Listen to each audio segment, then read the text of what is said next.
Good afternoon all of you. कैसे हैं आप सब लोग?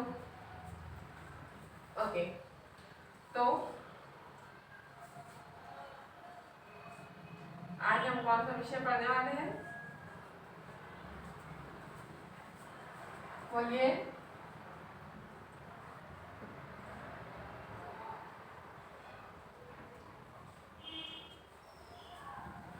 कौन सा विषय पढ़ने वाले हैं आज हम? रासायनिक साइंस, है ना, रासायनिक विज्ञान।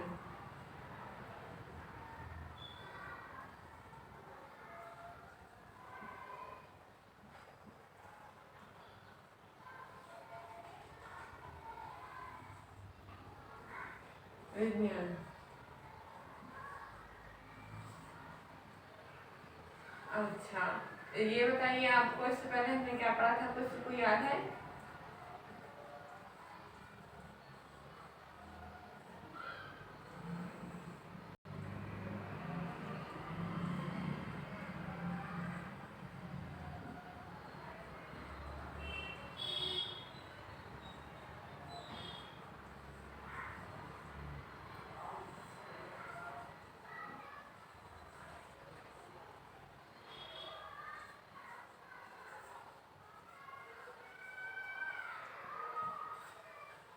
क्या पढ़ा था हमने इससे पहले?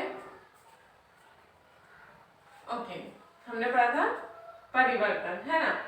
तो अब ये बताइए कि परिवर्तन कैसा होता है, कहाँ होता है, किस किस किस प्रकार का होता है।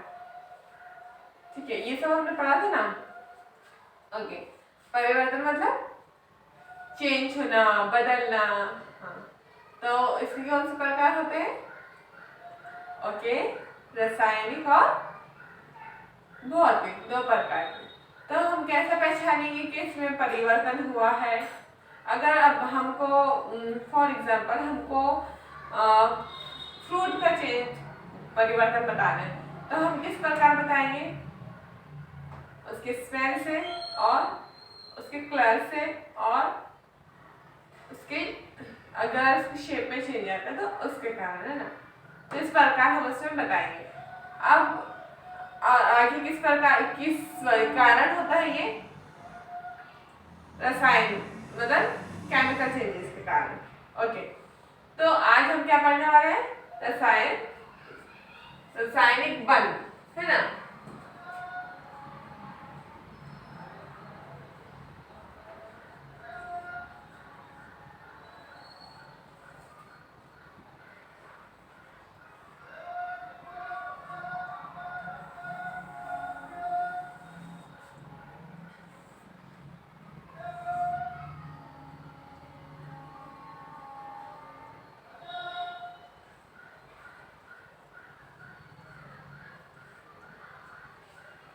क्या पढ़ने वाले हैं हम?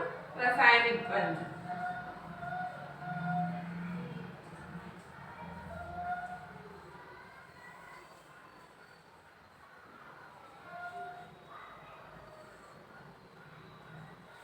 तो ये रासायनिक बंध किस प्रकार निर्मित होते हैं, ये किस प्रकार किस कारण बनते हैं, है ना, ये सब चीजें हम रासायनिक बंध में सीखेंगे और पढ़ेंगे। सबसे पहले ये कि रासायनिक बंध होता क्या है ना। कि रासायनिक बंध में इसके कि जब कोई यौगिक, है ना,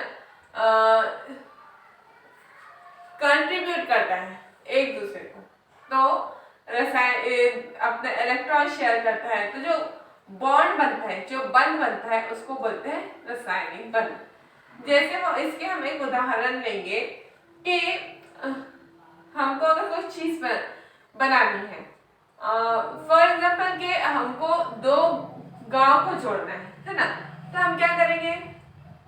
दो गांव को जोड़ना है तो रोड बनाएंगे, और अगर रोड नहीं है, हमको कोई और मेथड से इसको जोड़ना है, तो हम क्या करते हैं? हम देखते हैं कि आजकल ब्रिज, पुल, ये बहुत अच्छे से काम करते हैं। तो ये क्या, हम इसकी एक उदाहरण लेके अभी हम देखते हैं कि इधर रोड पे एक बड़ा ब्रिज बनने वाला है, जो कि दो एरियाज को कवर करेगा ओवरटेक करके। तो ये तो हो गई, बोलिए क्या करेगा कि दो गांव को जोड़ेगा, दो स्टेट को या दो मोहल्ले को जोड़ेगा।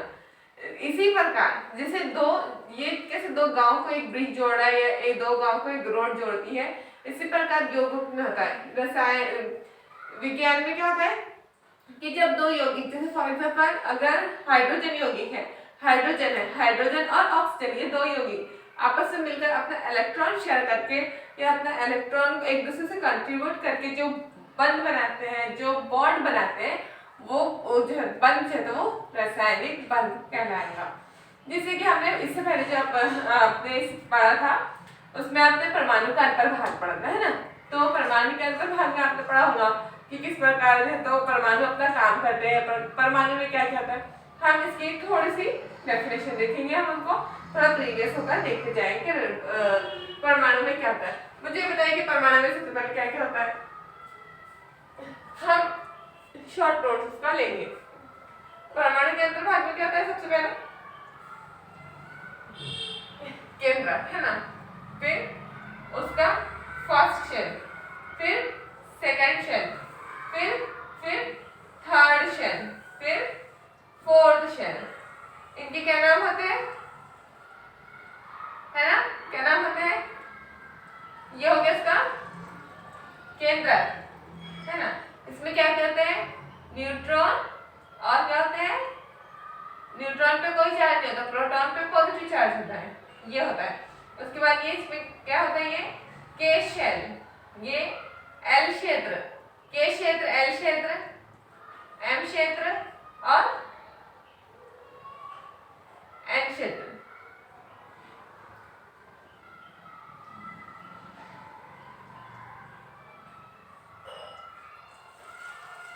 ठीक है, इसमें कितने इलेक्ट्रॉन होते हैं, 2, इसमें 8। ये जो परमाणु का अंतर्भाग है 2, 8 और बाहर के एम क्षेत्र में भी 8 होते हैं, 2, 4, 6 और ये 8। तो कितने प्रकार के इसके क्षेत्र होते हैं, इसके क्षेत्र 3 होते हैं, के, एल, एम और एम क्षेत्र। पहले क्षेत्र में होगा 2 इलेक्ट्रॉन, दूसरे में होगा एल क्षेत्र में होंगे 8 इलेक्ट्रॉन और तीसरे क्षेत्र में होगा एम क्षेत्र में 8 इलेक्ट्रॉन। तो इसका इलेक्ट्रॉनिक संरूपण क्या होगा, हम अगर इसको लिखते हैं तो उदाहरण, ये हमने भी कोई परमाणु नहीं लिया, एक उसका परमाणु का अंतर्भाग बताया कि किस प्रकार परमाणु का अंतर्भाग होता है। तो इसका इलेक्ट्रॉनिक संरूपण होगा 2, 8, 8। जैसे हीलियम का अगर हम ले तो ये क्या होती है, हीलियम है, या हीलियम के बाद हम ऑक्सीजन, जिनका ऑक्टेट कंप्लीट रहता है, ऑक्टेट कंप्लीट होने से ये किसी के साथ बॉन्डिंग नहीं करते, किसी के साथ शेयरिंग नहीं करते, किसी के साथ पेयर नहीं बनाते। ये अपने इसमें ऐसे परमाणु जो है किसी के साथ कोई रिएक्शन, कोई संबंध नहीं बनाते। लेकिन जिनका ऑक्टेट या जिनका जो अपने आउटर शेल कंप्लीट नहीं रहता, वो एक दूसरे के साथ शेयर करके अपनी बॉन्डिंग बनाते हैं।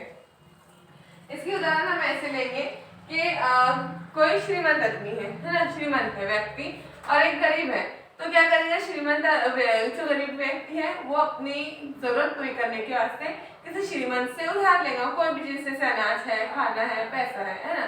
तो इसी प्रकार कोई इसी प्रकार जब कोई परमाणु का क्षेत्र पूरा नहीं होता, उसको वो क्या करता है, अपना क्षेत्र पूरा करने के लिए दूसरों के साथ शेयरिंग करता है या बंध बनाता है। इसके तो ये जो संबंध है, एक दूसरे के साथ शेयर करके जो बॉन्ड बनता है, जो संबंध बनता है, और होता है वो संबंध के कारण जो बॉन्ड बनता है उसको कहते हैं रासायनिक बंध। रासायनिक बंध के 2 प्रकार होते हैं। पहला होता है आयनिक बंध।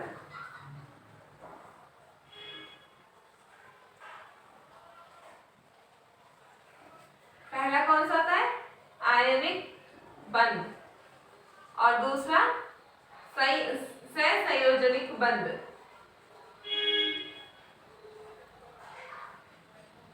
सहसंयोजकी बंध।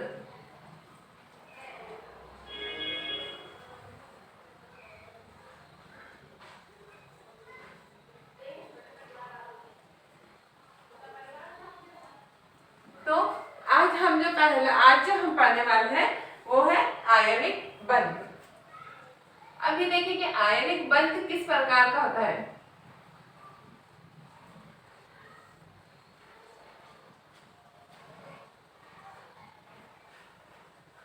जो आयनिक बंध है किस प्रकार होता है, ये इसकी निर्मित किस प्रकार होती है, आज हम ये सीखेंगे। आयनिक बंध कब होता है, जब यौगिक के अंदर एक परमाणु देने वाला और एक परमाणु लेने वाला हो जाता है, तो वो जो संबंध कायम करता है, वो जो बॉन्ड फॉर्म करता है, उसको कहते हैं आयनिक बंध। इसकी उदाहरण हमारे पास हम लेंगे खाने का नमक, जिसको कि हम क्या बोलते हैं, सोडियम क्लोराइड, है ना। तो सोडियम क्लोराइड इसकी एक बेहतरीन उदाहरण है समझने के लिए। तो अब हम देखेंगे कि जो खाने का नमक है या सोडियम क्लोराइड है, उसमें किस प्रकार आयनिक बंध निर्मित होता है वो पढ़ेंगे। तो सबसे पहले हम क्या करेंगे, सोडियम का नंबर क्या है, सोडियम 11 है ना। और क्लोरीन, खाने का नमक कैसे बनता है, NaCl यानी सोडियम क्लोराइड। 11 का सोडियम का इलेक्ट्रॉनिक नंबर कितना है, सोडियम Na11 और क्लोरीन का Cl17।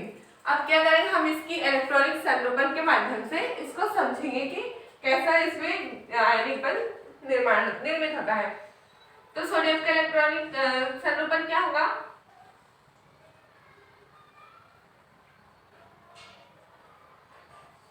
पहले क्षेत्र में कितने इलेक्ट्रॉन आएंगे, 2, ठीक है। दूसरे क्षेत्र में 8। हमने देखे थे कि एल क्षेत्र में कितने इलेक्ट्रॉन रहते हैं, 8। और सोडियम का नंबर क्या है, 11। फिर आप एम क्षेत्र में कितने आएंगे, 1 इलेक्ट्रॉन आएगा एम क्षेत्र में। अब देखो कि इसको अगर अपना जो आउटर शेल है, जैसे कि एम शेल है, इसको पूरा करने के लिए, संपूर्ण करने के लिए कितने इलेक्ट्रॉन लगेंगे, 7 इलेक्ट्रॉन लगेंगे। लेकिन अगर ये अपना 1 इलेक्ट्रॉन दे देता है तो इसके दोनों शेल कंप्लीट हो जाएंगे। तो सोडियम क्या करेगा, अपने पास जो 1 इलेक्ट्रॉन है वो दे देगा, तो ये बेस बन जाएगा। सोडियम 1 इलेक्ट्रॉन देगा तो, क्योंकि इसके पास क्या करेगा, 11 इलेक्ट्रॉन थे ना, वो क्या करेगा, अपना 1 इलेक्ट्रॉन दे देगा, उसके ऊपर पॉजिटिव चार्ज बन जाएगा, यानी सोडियम से बन जाएगा Na पॉजिटिव। इसी प्रकार अब हम क्लोरीन का देखेंगे। क्लोरीन का इलेक्ट्रॉनिक संरूपण कितना है, इलेक्ट्रॉनिक नंबर क्लोरीन का 17 है ना। इधर मैं इसकी इलेक्ट्रॉनिक संरूपण निकाल रही हूँ।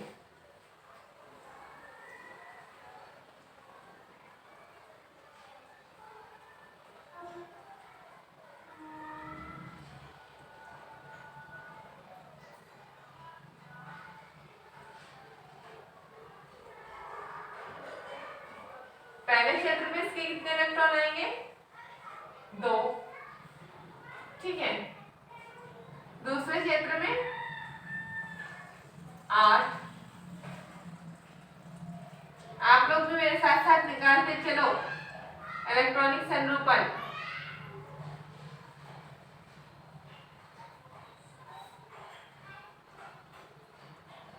अब इसके पास कितने बचे, 7 इलेक्ट्रॉन बचे। तो 7 इलेक्ट्रॉन कौन से क्षेत्र में आएंगे,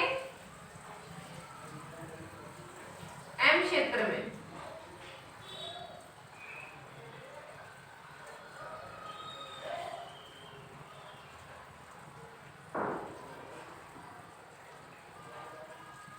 ठीक है। अब देखो कि सोडियम के पास ये हो गया सोडियम और ये हो गया क्लोरीन। अब मुझे एक बात बताओ, ये सोडियम की नहीं, ये 7 इलेक्ट्रॉन लेना ज्यादा इजी रहेंगे या 1 इलेक्ट्रॉन देना ज्यादा इजी रहेगा, क्या इजी रहेगा, अपना 1 इलेक्ट्रॉन देना ज्यादा इजी रहेगा। और क्लोरीन के लिए भी, क्लोरीन को अपने 1 इलेक्ट्रॉन लेना ज्यादा बेनिफिशियल रहेगा या उसको 7 जो इलेक्ट्रॉन है वो देना ज्यादा बेनिफिशियल रहेंगे, है ना। क्लोरीन के लिए क्या करना है, 1 इलेक्ट्रॉन लेना ज्यादा बेनिफिशियल रहेगा। Good, very good. तो इस प्रकार क्या होगा कि जो सोडियम है ये अपना जो लास्ट शेल का इलेक्ट्रॉन है वो क्या करेगा, ये देगा इसको, क्लोरीन को, ठीक है, किसके साथ संबंध बना रहा, क्लोरीन के साथ, है ना। तो ये क्या देगा, करेगा, जब ये इलेक्ट्रॉन इससे दे दिया, ये से दे दिया, तो ये इसका ये वाला शेप कंप्लीट हो गया, के और एल शेप, एल क्षेत्र। तो ये बन गया सोडियम पॉजिटिव, ठीक है, इसने एक इलेक्ट्रॉन दे दिया। अब क्या हुआ कि क्लोरीन ने, जो सोडियम ने इलेक्ट्रॉन दिया था, वो एक्सेप्ट कर लिया।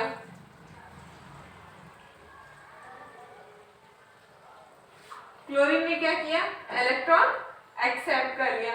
अब क्लोरीन ने क्या किया कि उसके एक इलेक्ट्रॉन एक्सेप्ट करा, तो उसके ऊपर आ जाएगा एक निगेटिव चार्ज, है ना।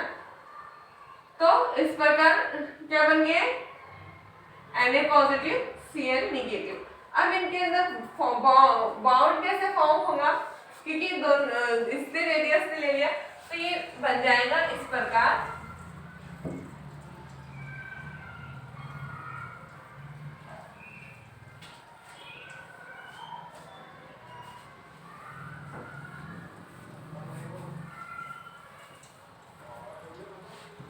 ये इस प्रकार बन जाएगा।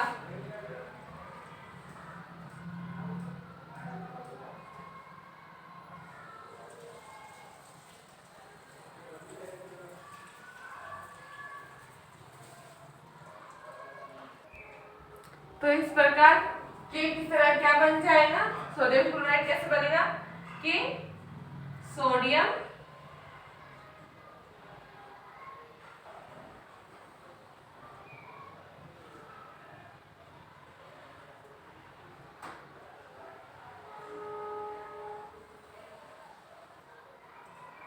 पहले क्षेत्र में 2, दूसरे क्षेत्र में 8,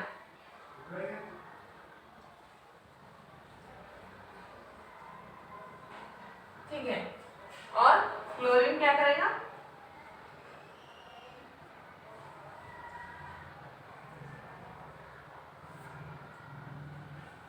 पहले क्षेत्र में 2, दूसरे क्षेत्र में 8।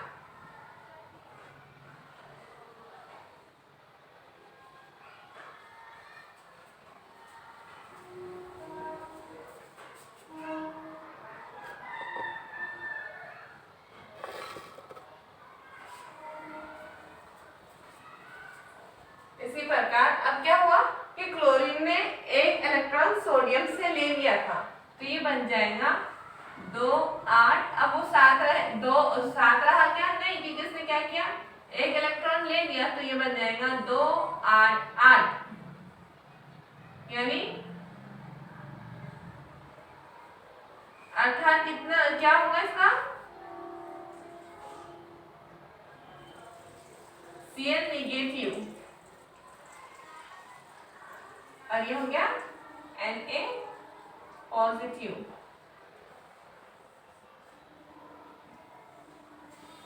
तो इस प्रकार ये बन जाएगा NaCl, यानी कि सोडियम क्लोराइड,